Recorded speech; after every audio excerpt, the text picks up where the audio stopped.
നമസ്കാരം, വിപിൻ സാറാണ് ഇന്ന് വന്നേക്കുന്നത്. നമ്മുടെ ബോട്ടണിയുമായിട്ട് ബന്ധപ്പെട്ട കുറച്ച് കാര്യങ്ങൾ പരീക്ഷയ്ക്ക് എന്തൊക്കെ പഠിച്ചുകൊണ്ട് പോകണം. രണ്ടാമത്തെ ചാപ്റ്റർ എന്ന് പറഞ്ഞാൽ എന്താണ്, reproduction in flowering, sexual reproduction in flowering plants. അത് നമ്മൾ സുവോളജിയിലും അങ്ങനെ ഒരു ചാപ്റ്റർ ഉണ്ട് അല്ലേ, ഹ്യൂമൻ ബീങ്സിൻ്റെ കേസിൽ. അത് നമ്മൾ അങ്ങനെ പഠിച്ചിട്ടുണ്ട്. ഇവിടെ ഫ്ലവറിങ് പ്ലാന്റ്സിൻ്റെ റീപ്രൊഡക്ഷൻ, പിന്നെ ബയോടെക്നോളജിയുമായിട്ട് ബന്ധപ്പെട്ട 2 ചാപ്റ്ററാണ്. അതിൽ ആദ്യത്തെ ബയോടെക്നോളജിയുടെ പ്രിൻസിപ്പിൾസും പ്രോസസ്സും ഒക്കെ നമ്മളൊന്ന് പഠിക്കുന്നു. അതിൻ്റെ ബയോടെക്നോളജി രണ്ടാമത്തെ പ്രോസസ്സിൽ അതിൻ്റെ എന്താണ് ആപ്ലിക്കേഷൻ ലെവലിലാണ്. അതെങ്ങനെയാണ് ബയോടെക്നോളജി നമുക്ക് ഉപകാരപ്രദമാകുന്നത് എന്നുള്ള കാര്യങ്ങളാണ് നമ്മൾ ചർച്ച ചെയ്തത്. അങ്ങനെ 3 ചാപ്റ്ററാണ് നമുക്ക് ഈ എക്സാമിന് വേണ്ടി വേണ്ടത്. അപ്പോൾ ആദ്യത്തെ ക്ലാസ്സിൽ നമ്മൾ എന്താണ് സെക്ഷൽ റീപ്രൊഡക്ഷൻ ഇൻ ഫ്ലവറിങ് പ്ലാന്റ്സിൽ എങ്ങനെയാണ് റീപ്രൊഡക്ഷൻ നടക്കുന്നത് എന്നതിനെക്കുറിച്ച് നമ്മൾ പഠിച്ച കാര്യങ്ങളൊന്ന് അയവിറക്കാൻ വേണ്ടി അല്ലേ, പരീക്ഷയ്ക്ക് വേണ്ടി എങ്ങനെയുള്ള ചോദ്യങ്ങൾ വരും, എന്തൊക്കെയാണ് പഠിച്ചുകൊണ്ട് പോകുന്നത് എന്ന കാര്യങ്ങളിലേക്കാണ് നമ്മൾ പോകുന്നത്. അപ്പോൾ നമുക്ക് നോക്കാം. നമ്മൾ സെക്ഷൽ റീപ്രൊഡക്ഷൻ ഇൻ ഫ്ലവറിങ് പ്ലാന്റ്സിന് ഏറ്റവും പ്രാധാന്യമായിട്ട് ആദ്യം നമ്മൾ പഠിക്കേണ്ട ഒരു ഭാഗം, അത് മിക്കവാറും പരീക്ഷയ്ക്ക് ചോദിക്കുന്നതാണ്. മൈക്രോസ്പോറോജെനിസിസും മെഗാസ്പോറോജെനിസിസും തമ്മിലുള്ള വ്യത്യാസം. മൈക്രോസ്പോർ ഉണ്ടാകുന്നതാണ് മൈക്രോസ്പോറോജെനിസിസ്, മെഗാസ്പോർ ഉണ്ടാകുന്നതാണ് മെഗാസ്പോറോജെനിസിസ്. അത്രയുള്ള സാധനം അല്ലേ, പറയുമ്പോൾ അത്രേ ഉള്ളൂ. ആ ഒരു പ്രോസസ്സ്, അതായത് എന്താണ് പോളൻ ഗ്രെയിൻസ് ഉണ്ടാകുന്ന പ്രോസസ്സും അതുപോലെ തന്നെ എന്താണ് ഓവം ഉണ്ടാകുന്ന പ്രോസസ്സുമാണത്. അത് മിക്കവാറും പരീക്ഷയ്ക്ക് ചോദിക്കുന്നതാണ്, ഡിഫറൻഷ്യേറ്റ് ചെയ്യുക. അതുകൊണ്ട് വളരെ പ്രാധാന്യമുള്ളതാണ് മൈക്രോസ്പോറോജെനിസിസും മെഗാസ്പോറോജെനിസിസും. തീർച്ചയായും പഠിച്ചിരിക്കേണ്ട ഒരു ഭാഗമാണ്, പരീക്ഷയ്ക്ക് മിക്കവാറും ചോദിക്കുന്ന ചോദ്യം ആണത്. രണ്ടാമത് നമ്മൾ ശ്രദ്ധിക്കേണ്ട ഒരു കാര്യം എന്ന് പറയുന്നത് 2 പടങ്ങളാണ് പ്രധാനമായിട്ടും നമുക്ക് വരയ്ക്കേണ്ടി വരുന്നത്. അത് പടം തരും, ക്വസ്റ്റ്യനകത്ത് പടം തരും. അത് തന്നിട്ട് കുറച്ച് ഭാഗങ്ങൾ നമ്മൾ അടയാളപ്പെടുത്തേണ്ടി വരും. അത് റീഡ്രോ ചെയ്തിട്ട് അവർ 1-2 ഹിൻഡ് തരും. ആ ഹിൻഡ് അനുസരിച്ചുള്ള ഭാഗങ്ങൾ നമ്മൾ അടയാളപ്പെടുത്തണം. അങ്ങനെ ചോദിക്കുന്ന 2 ചോദ്യങ്ങൾ, ഒന്ന് LS ഓഫ് ഒവ്യൂളിൻ്റെ LS, മിക്കവാറും പരീക്ഷയ്ക്ക് ചോദിക്കാറുണ്ട്. അതേപോലെ സ്റ്റേമൻ്റെ ആന്തറിൻ്റെ TS of anther, transverse section, ആന്തറിൻ്റെ ഒരു ശലഭത്തിൻ്റെ കൂട്ടൊരു പടം ഓർമ്മ വേണ്ട, ആ ഒരു പടം. ഈ 2 പടമാണ് മിക്കവാറും പരീക്ഷയ്ക്ക് തരുന്നത്. അപ്പം ഇതിലേതെങ്കിലും ഒന്നായിരിക്കും. അപ്പോൾ അത് കോപ്പി ചെയ്യണം, നമ്മൾ പേപ്പറിലേക്ക് വരയ്ക്കണം, പകർത്തി എഴുതണം. എന്നിട്ട് 1, 2, 3, 4 ഹിൻഡ് തരും. ആ ഭാഗങ്ങൾ നമ്മൾ അടയാളപ്പെടുത്തുകയും വേണം. ഇപ്പം ഈ 2 പടം കൃത്യമായിട്ട് നിങ്ങൾ വരച്ച് പഠിച്ചോണം. ഒരു സംശയം വേണ്ട, ഏതെങ്കിലും ഒരെണ്ണം ചോദിക്കും. ഒരു പക്ഷേ ക്രിസ്മസ് പരീക്ഷയ്ക്ക് ചോദിച്ചില്ലെങ്കിൽ ബോർഡ് എക്സാമിന് ചോദിക്കും. അപ്പോൾ അതുകൊണ്ട് അത്രയ്ക്ക് പ്രാധാന്യത്തോടു കൂടി ഈ 2 പടങ്ങൾ വരച്ച് പഠിച്ചോണം. ഓക്കെ, അപ്പോൾ 2 കാര്യങ്ങളായി. മൂന്നാമത്തെയാണ് പോളിനേഷൻ. നമുക്കറിയാം, പോളിനേഷൻ പല ഏജൻസി വഴിയുള്ള പോളിനേഷൻ ഉണ്ട്. അത് കൃത്യമായിട്ട് പഠിച്ചോണം. പോളിനേഷൻ മറ്റൊരു കാര്യം കൂടിയുണ്ട്.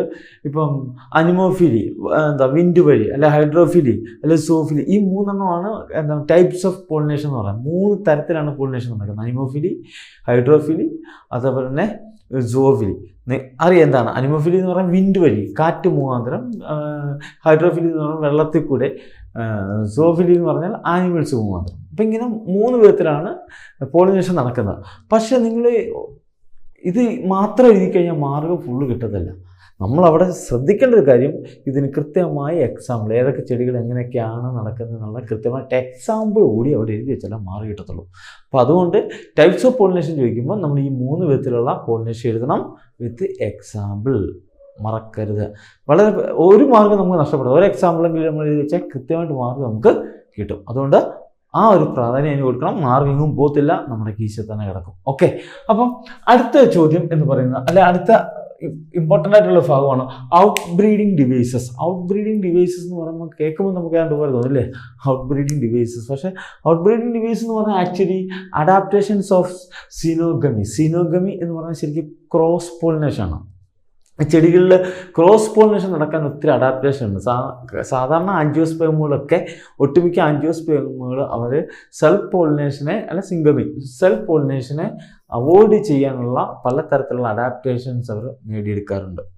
അപ്പോൾ അതെന്തൊക്കെയാണ്? കാരണം ഈ സെൽഫ് പോളിനേഷൻ എന്ന് പറയുമ്പോൾ ഉണ്ടാകുന്നൊരു വിഷയം എന്ന് പറയുന്നത് വേരിയേഷൻ ഉണ്ടാകാനുള്ള സാധ്യത വളരെ കുറവാണ്. ക്രോസ് പോളിനേഷനാണ് എപ്പോഴും ചെടികളായാലും എല്ലാം കൂടെ പ്രൊമോട്ട് ചെയ്യുന്നത്. അപ്പോൾ ക്രോസ് പോളിനേഷനെ പ്രൊമോട്ട് ചെയ്യാൻ വേണ്ടി ചെടികളിൽ ഉണ്ടാകുന്ന നാച്ചുറലായിട്ടുള്ള ചില അഡാപ്റ്റേഷൻസ്, അത് ഒരു 4-5 അഡാപ്റ്റേഷൻസ് നമ്മൾ 1 by 1 ആയിട്ട് നമ്മൾ പഠിക്കുന്നുണ്ട്. നമ്മളിപ്പോൾ ചെമ്പരത്തിപ്പൂവിൻ്റെയൊക്കെ എടുക്കുകയാണെങ്കിൽ ചെമ്പരത്തിപ്പൂവിൻ്റെ സിഗ്മ എന്ന് പറഞ്ഞാൽ വണ്ടയ്ക്ക, സ്റ്റേം എന്ന് പറഞ്ഞിരിക്കുന്നത് അല്ല പോളൻ ഗ്രെയിൻസ് ഇരിക്കുന്നതിൻ്റെ താഴെ.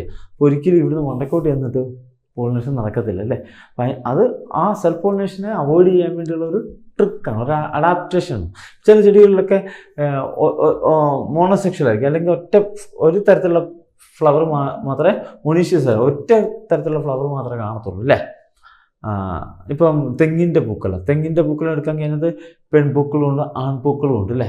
അപ്പോൾ സ്വാഭാവികമായിട്ടും എന്താണ് ഒരു പൂവിൽ തന്നെ ആണെങ്കിൽ പെട്ടെന്ന് തന്നെ അതിൻ്റെ പൂമ്പൊടി അവിടെ വീഴും. അപ്പോൾ ഇതൊക്കെ പലതരത്തിലുള്ള ഇതിനെ ഒഴിവാക്കാൻ വേണ്ടിയുള്ള പല മാർഗങ്ങൾ, ഇതിനെ സെൽഫ് പോളിനേഷനെ. അപ്പം സെൽഫ് പോളിനേഷൻ ഒഴിവാക്കിക്കൊണ്ട് സീനോഗമി അഥവാ ക്രോസ് പോളിനേഷനെ പ്രൊമോട്ട് ചെയ്യാൻ വേണ്ടി പ്ലാന്റ്സിൽ കാണുന്ന ചില അഡാപ്റ്റേഷൻസ് മിക്കവാറും ചോദിച്ചിട്ടുണ്ട്, വളരെ ഇമ്പോർട്ടൻ്റ് ആണ്, പഠിച്ചോളാം. ഓക്കെ, ദെൻ ഡബിൾ ഫെർട്ടിലൈസേഷൻ മിക്കവാറും പരീക്ഷയ്ക്ക് ചോദിക്കുന്ന സാധനമാണ്. ഡബിൾ ഫെർട്ടിലൈസേഷൻ വളരെ സിമ്പിളാണ്, നമ്മൾ പഠിച്ചതാണ് അല്ലേ. അപ്പം ഡബിൾ ഫെർട്ടിലൈസേഷൻ എന്താണെന്ന് എഴുതേണ്ടി വരും. അത് ചിലപ്പോൾ 2 മാർക്കിനായിരിക്കും മിക്കവാറും ചോദിക്കുന്നത്. അപ്പോൾ അത് കൃത്യമായിട്ട് ഡബിൾ ഫെർട്ടിലൈസേഷൻ പഠിച്ചിരിക്കണം. ഓക്കെ, അടുത്ത ഒരു ചോദ്യം ഞാൻ പറഞ്ഞ ആദ്യം നമ്മൾ 2 പടങ്ങൾ ചോദിക്കുന്നു പറഞ്ഞത് ഏതൊക്കെ, LS ഓഫ് ഒവ്യൂളും അതുപോലെ TS ഓഫ് ആന്തരം. ആ പടത്തോടൊപ്പം തന്നെ ചോദിക്കുന്ന മറ്റൊരു പടം കൂടിയുണ്ട്, LS ഓഫ് മെയ്സ് സീഡിൻ്റെ അതിൻ്റെ അതിൻ്റെ LS വരച്ച് നമ്മുടെ പുസ്തകത്തിലുണ്ട്. ആ LS വരച്ച് മുമ്പേ പറഞ്ഞ കൂട്ട് തന്നെ 1-2 ഹിൻഡ് തരും. ആ ഹിൻഡുകൾ അനുസരിച്ച് ആ ഭാഗങ്ങൾ നമ്മൾ കോപ്പി ചെയ്യണം. കോപ്പി ചെയ്ത് വരച്ചിട്ടാണ് ആ തന്നിരിക്കുന്ന ഭാഗങ്ങൾ നമ്മൾ അടയാളപ്പെടുത്താം. അപ്പോൾ ഈ 3 പടം, ഈ ആദ്യത്തെ 2 പടത്തോടൊപ്പം തന്നെ ഒവ്യൂളിൻ്റെയും അതുപോലെ തന്നെ ആന്തറിൻ്റെയും സെക്ഷൻ്റെ കൂടാതെ തന്നെ മെയ്സ് സീഡിൻ്റെ പടം കൂടി പഠിച്ചോണം, ഇമ്പോർട്ടൻ്റ് ആണ്. ഓക്കെ, ക്ലിയർ ആയോ? ഇനി ഒരു സാധനം കൂടെ പഠിച്ചു കഴിഞ്ഞാൽ ഈ ചാപ്റ്റർ ഫുള്ള് നമ്മൾ മേടിക്കും, ഫുൾ മാർക്ക് നമുക്ക് മേടിക്കാൻ പറ്റും. പാർത്തനോജെനിസിസ് ആൻഡ് പാർത്തനോകാർപ്പി അറിയാമല്ലോ, വളരെ സിമ്പിളാണ്.